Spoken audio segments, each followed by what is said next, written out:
Assalamualaikum, perkenalkan nama saya Emrizik Alfarsi dari kelas 10A. Saya di sini akan menjelaskan tentang Kerajaan Banten.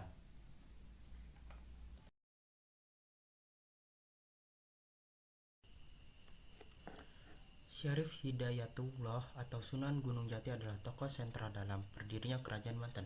Pada awal abad ke-16, Sunan Gunung Jati tiba di wilayah Banten dengan tujuan menguasai pelabuhan di sana.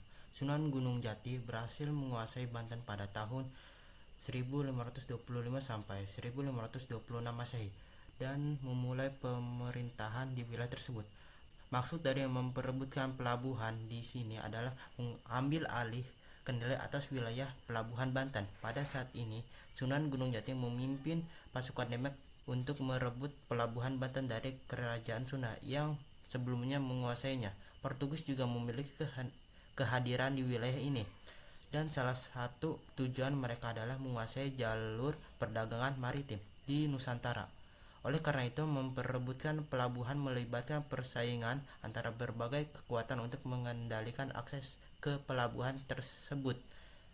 Setelah berhasil menguasai Banten pada tahun 1525 sampai 1526 Masehi, Sunan Gunung Jati mengambil alih pemerintahan. Meskipun tidak mengangkat dirinya sebagai raja, Banten menjadi pusat perdagangan yang strategis karena posisinya di ujung barat Pulau Jawa di tanah Sunda.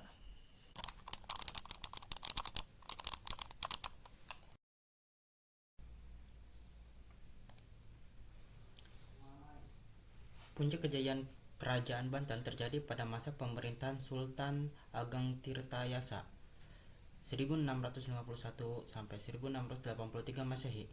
Sultan Agung Tirtayasa mengembangkan wilayah Banten hampir mencakup separuh Jawa Barat, Selat Sunda, dan bahkan hingga Lampung. Pelabuhan Banten menjadi ramai diminati oleh para saudagar internasional.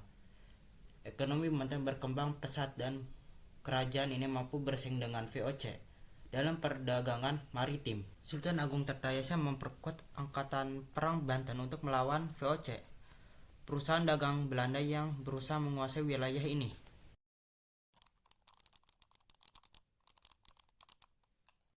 Konflik antara Sultan Ageng Tirtayasa dan VOC mendorong Belanda melakukan politik adu domba. Putra sulung Ageng Tirtayasa, Sultan Haji, yang ingin memperluas wilayah kekuasaannya, bersengkokol dengan VOC.